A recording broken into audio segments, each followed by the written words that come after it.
पति पत्नी के सच्चे प्यार की कहानी। सुनील सुबह उठकर ऑफिस चला जाता है और कविता घर पर रहती और सारा दिन सुनील की राह देखकर बैठती।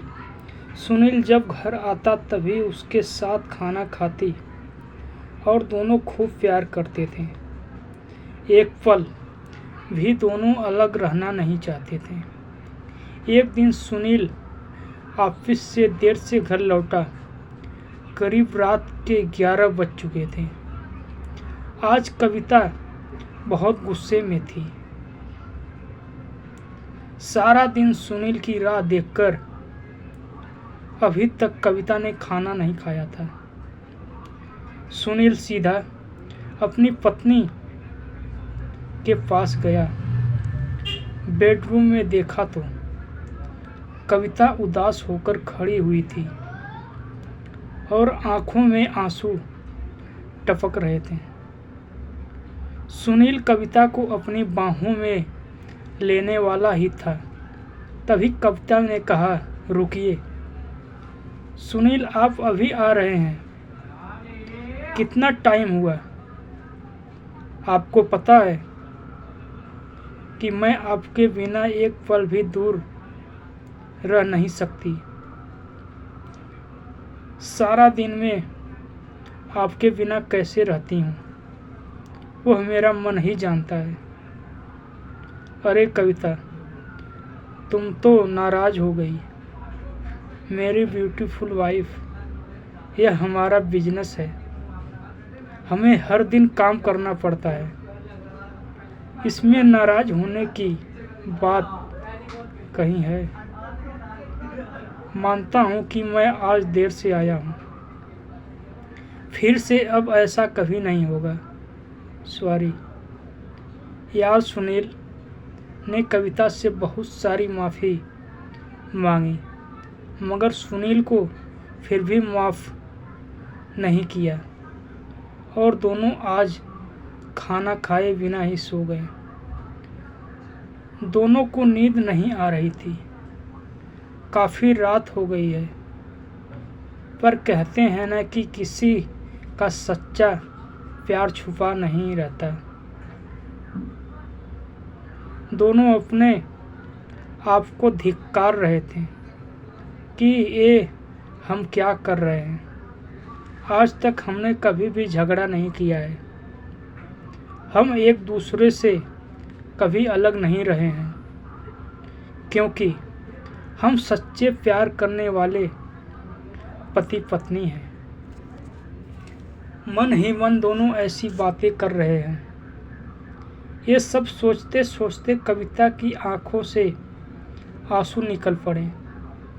कविता मन ही मन अपने आप को कोसने लगी कि गलतियां तो सबसे होती हैं और सुनील भी अपने आप को कोस रहा है, मगर दोनों एक दूसरे से उल्टे सोए हुए थे। फिर सुनील उठकर सोई हुई कविता के सर पर अपना प्यारा भरा हाथ सहलाने लगा और सिर्फ इतना ही बोला कि कविता, क्या हम एक दूसरे से अलग रह पाएंगे? क्या हम ऐसी जी पाएंगे? फिर कविता से रहा नहीं गया और रोती हुई सुनील से लिपट गई और कहने लगी, सुनील जी, मुझे माफ़ कर दीजिए, अब हम कभी रूठेंगे। Sorry sorry. फिर दोनों ने खूब प्यार और मस्ती की। फिर कविता ने कहा, सुनील जी, आप खाना खाएंगे? सुनील हंसते हुए बोला, अगर तुम मेरे साथ खाना खाओ तो, और वो भी अपने प्यारे प्यारे हाथों से गर्मा गर्म खाना बनाओ, तो हम दोनों साथ साथ ही खाना खाएंगे। और कविता हंस पड़ी और कहा, आप रुकिए, मैं सिर्फ 30 मिनट में बनाकर लाती हूँ। रात के 1.5 मिनट का टाइम हुआ था। थोड़ी देर के बाद कविता खाना लेकर आई और दोनों ने मिलकर एक साथ खाना खाया। फिर धीरे धीरे दोनों की जिंदगी आगे बढ़ी। दोनों पति पत्नी का रिश्ता पहले से अधिक मजबूत होने लगा।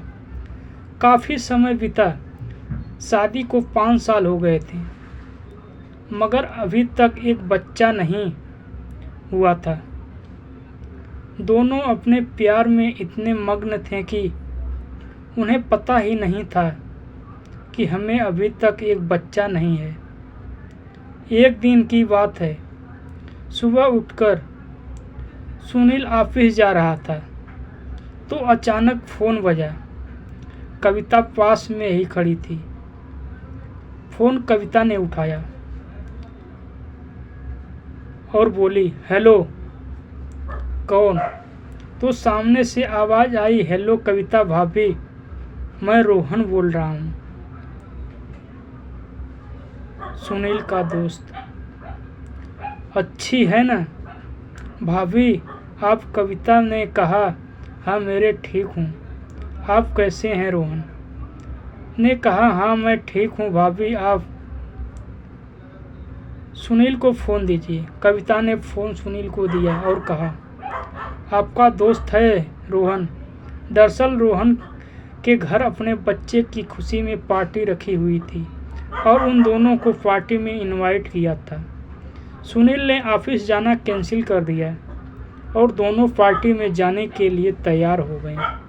दोनों पहुंच गए अपने दोस्त की पार्टी में। सब लोग रोहन को बधाई दे रहे थे बच्चे की आने की खुशी में।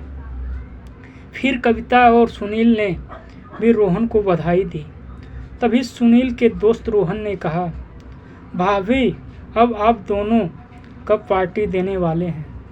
5 साल हो गए हैं आपकी शादी को, आपने अभी तक सोचा नहीं है बच्चे के बारे में।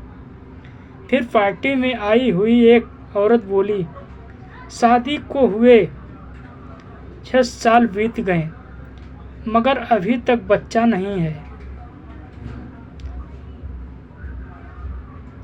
तब पति पत्नी की लाइफ में बच्चा नहीं होता तब तक हमारा प्यारा और परिवार अधूरा कहलाता है। कविता सामने ही खड़ी थी। उसका मन उदास हो गया और उनकी आंखों में आंसू निकलने लगे। दोनों एक दूसरे से इतना प्यार करते थे कि उन्हें कभी बच्चा न होने का महसूस ही नहीं हुआ। सुनील भी बहुत उदास हो गया। पार्टी में आए हुए लोगों ने दोनों को बहुत कुछ भला बुरा सुनाया। फिर दोनों पार्टी छोड़कर चले आए।